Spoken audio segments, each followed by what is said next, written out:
everyone, welcome back at jamtangan.com YouTube channel, markasnya watch enthusiast cerdas.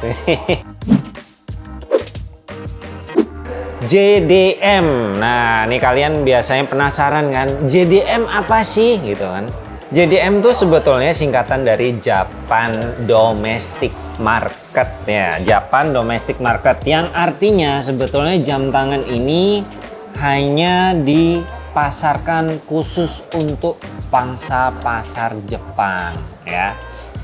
Nah, sebetulnya sih kalau untuk produk JDM tuh nggak cuman di jam tangan aja ya. Dari dulu di Street Magazine Series itu juga udah dipopulerin ya. Cuman akhirnya kemari-mari itu udah merambah ke produk jam tangan. Nah, kenapa sih beberapa orang diantara buat yang ngerti itu biasanya kadang banyak yang milih JDM biasanya. Nah, ini sebetulnya ada 3 poin ya. Yang pertama itu karena reputasi ya. Karena biasanya produk JDM sama produk yang internasional itu punya kualitas yang lebih tinggi ya kalau dibandingin sama internasional. Bukan berarti artinya yang standar internasional tuh lebih buruk, enggak. Hanya aja karena ini dikhususkan untuk pasar Jepang, jadi mereka biasanya untuk dibuatnya itu memiliki standar sendiri di negara tersebut kayak gitu loh. Akhirnya dia ini lebih eksklusif gitu loh ya, eksklusif. Bahkan untuk para kolektor atau para penggemar sendiri itu biasanya punya rasa bangga punya rasa kayak wah, punya gue JDM nih, jarang, nggak semua orang punya, dan kualitinya juga lebih oke. Nah, tapi di antara semua itu juga misalkan ada 2 jenis barang yang sama, yang international market dia ada, yang JDM ada, itu biasanya juga ada perbedaan. Biasanya ada perbedaan mungkin di kemasan kayak gitu. Misalkan mungkin yang JDM mungkin lebih eksklusif kayak gitu kan. Itu juga ada sih, walaupun fiturnya kurang lebih sama. Satu lagi yang terakhir, ini punya resale value yang bagus ya di komunitas nih, kayak komunitas jual beli kayak gitu tuh. Nah, biasanya yang JDM ini punya resale value-nya itu lebih tinggi nilainya karena balik lagi nggak banyak orang punya. Kali ini di depan gue nih udah ada 5 buah jam tangan produk dari Casio. Gue pengen punya JDM kayak gitu deh, sekali-sekali punya JDM. Nah, ini SKU-nya BGR 3000 OCB 4JF.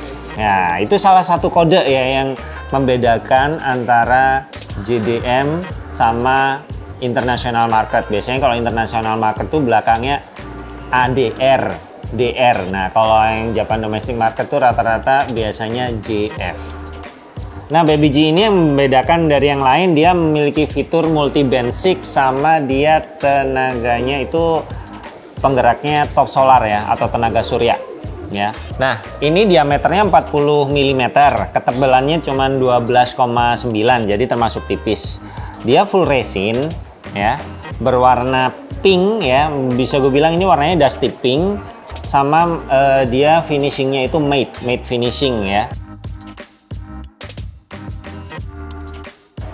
Oke, buat nextnya itu ada ProTrack. Nah, ini ProTracknya baru banget nih. SKU-nya ini namanya PRW 6900 BF 1JF ya. Heksagonal tapi ngarahnya lebih ke persegi panjang sih ya, agak-agak kotak kayak gitu ya. Dia diameternya ini kurang lebih di 44,8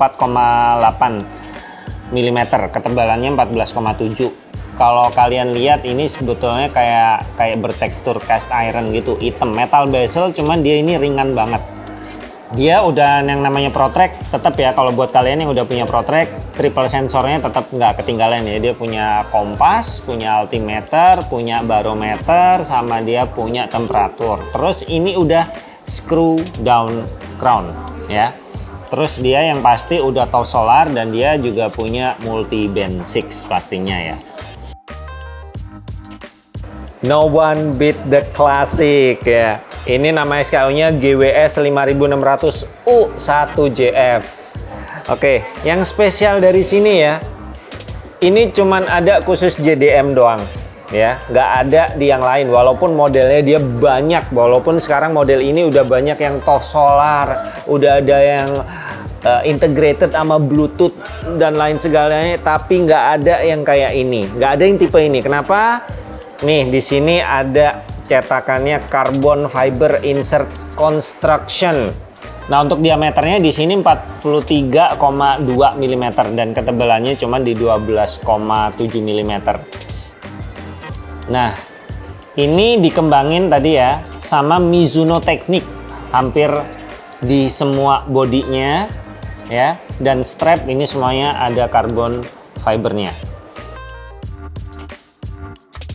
Ini XAU-nya GWX 5700 CS 1JF. Ya, diameternya 45 mm, ketebalannya 14,2 dengan fitur tight graph. Ini buat orang yang biasanya khususnya yang tadi olahraga air atau mungkin surfing. Jadi di sini itu punya sensor yang bisa mengetahui arus pasang surut. That's why itu disebut disebut tight graph. Dan di sini dia juga ada moon phase-nya atau fase bulan. Biasanya kan pada bulan-bulan tertentu itu ada tuh pasang surutnya kayak gitu kan, arusnya lagi pasang atau lagi surut. Nah,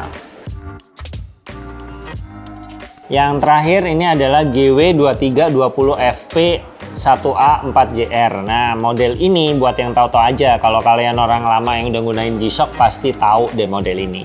Cuman bedanya dia dulu keluarin dua versi, yang versi internasional yang masuk di Indonesia sama yang Japan domestic market. Ini dulu termasuk salah satu model favorit gua karena dia modelnya nggak terlalu gede, bulat, bulky, jadi kayak compact gitu loh. Kesannya kayak strong tapi juga nggak terlalu gede, pas banget di pergelangan tangan kecil karena diameternya dia cuma 46,4 dan ketebalannya cuma 15,6.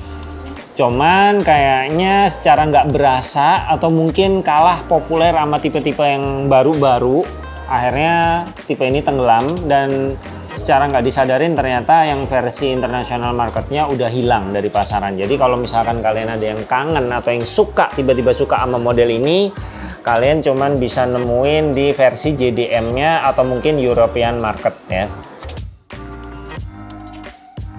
Oke, I think that's all everyone untuk video kali ini.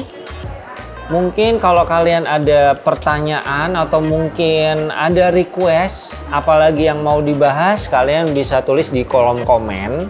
Tapi jangan lupa subscribe sama likes ya. Subscribe, terus setelah udah subscribe kalian nyalain loncengnya supaya kalau ada berita-berita terbaru dari kita, videonya kalian punya notifikasi. Oke, buat yang tadi kalian yang mau cari-cari ini, kalian bisa langsung cek di website kita di jamtangan.com seperti biasa atau di aplikasi kita ya. Kalian kalau mau lebih simple, kalian bisa download aplikasi di App Store atau Play Store, itu juga udah bisa. Langsung aja cek di sana, kepoin. Nah, untuk tipe-tipe ini tadi linknya di mana udah ada di caption ya. Jadi kalian bisa langsung klik kalau mau explore juga nggak apa-apa. Oke, I think that's all. See you on the next video. Bye.